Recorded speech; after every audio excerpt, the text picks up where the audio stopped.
natin si Motociclo din. Natin eh. Tangin na ganit.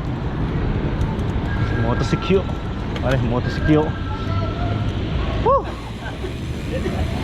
Ano ka? Sinadya pa kita dito. Shout out Motociclo. Shout out yan. Huling-huli. Ano ka pang-araw? Motociclo in the house yo. Shout out. Kapatid mo kayong bumili din ng jersey? Kapatid mo yan? Limuel, Boys Limuel. Ay, Limuel. Ay, yung si Nano, yung isa. Yung si Majos. Oh, yung dalawa. Isang ko yun. Yung dalawa. Isa yung malaluan. Ano yun? Doon pa kami magbabike sa ano eh. Selfie muna tayo. Isa pa, 1, 2, 3. Nintay ko yung kasama ko, yung pinsang ko. Ah, may kasama ka tayo. Oo. Ang isa taga din eh, taga Bawan. Susunod daw. Mama may hindi na yung sumunod. Kunwari lang. Yung picture. Nahuli.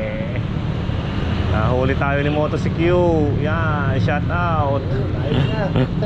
Ayos na. Pang-araw pa lang. Sabi ko, daan ako nga ito, pang-araw to eh. Pang-araw ngayon, ngayong linggo.